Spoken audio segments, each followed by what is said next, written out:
So now we're going to see decay constant. This will allow us to do questions like these. There's two equations. So this is given in the data booklet, as you can see here in section 1. So this is given here.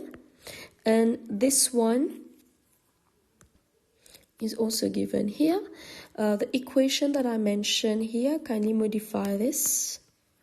So it's going to be this one. This you will not use because this is for the topic option C. So this is the decay constant. So it is found by doing ln2 over t12. This is half-life. So this is NT. NT is the amount of radionuclide left after a certain time. So this is the initial amount of radionuclide. Normally this is known. This is the time so after a certain amount of time, this is the certain amount of time, and this is half-life. However, you have to be very careful that the time and the half-life is in the same unit, right? So let's say it is in hours. This is also has to be in hours. If it is in minutes, both of them have to be in minutes. So let's try to do this question. So the T-half is given. So this is the half-life of technetium. And you have to calculate the percentage of the initial amount left after 3 days of storage. So because it's mentioning about percentage, I'm going to assume that the initial amount, so this is 100%. So I'm going to find the percentage. So a node would be 100%. So then this one will be unknown.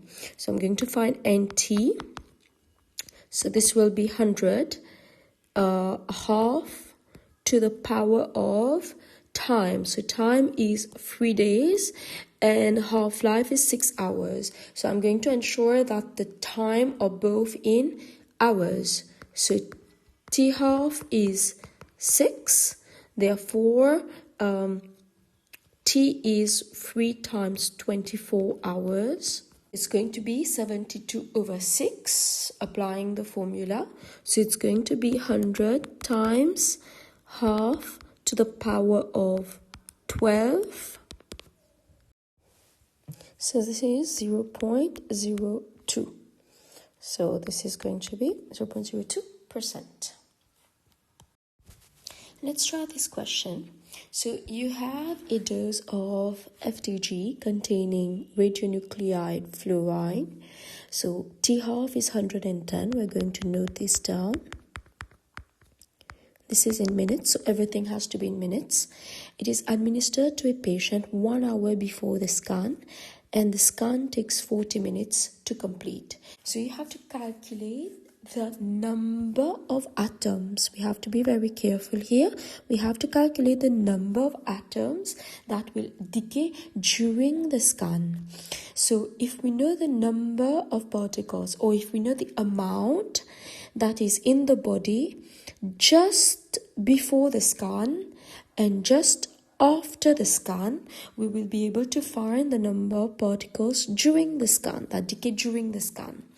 Now we have to be careful because the amount is given in moles. So we have initial amount and node which is given in moles, but the answer is asked in number of atoms. So we'll leave the conversion to number of atoms for the last step. Let's find the amount that is in the body just before the scan. So it is administered 1 hour before the scan. So let's find number of particles after 1 hour. So and note half to the power of T over T-half. Right, I'm writing the formula, so I will be using it 2 times. So initial amount half to the power of, so T here is 1 hour, so 1 hour, that's 60 minutes. So 60 over 110. Right, so if I do this, I get 1.03 times 10 to the power of minus 8. And then during the scan, so it takes 40 minutes to complete. Now I need to find the amount that is after the scan. So here, so after the whole of 1 hour 40 minutes, so total time is 60 minutes plus 40 minutes, so that's 100 minutes. That's the total time after the scan. So then it will still be 1.5 times 10 to the power minus 8. So 100 divided by 110.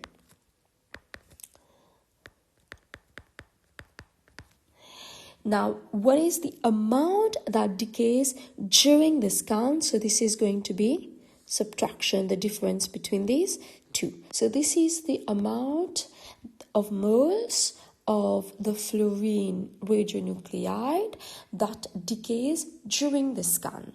Now we need to find the number of atoms. So then number of atoms, you'll have to convert moles to number of atoms. So this is times 6.02 times 10 to the power of 23. So this is the number. Next, we're going to see MRI, which is a medical application of NMR. So when a patient is placed in the magnet, the protons in the body will change state, so they can move clockwise or anti-clockwise. So they change state in the presence of the magnetic field. And when they go back to their initial state, they emit radio waves, and this can be detected by the scanner.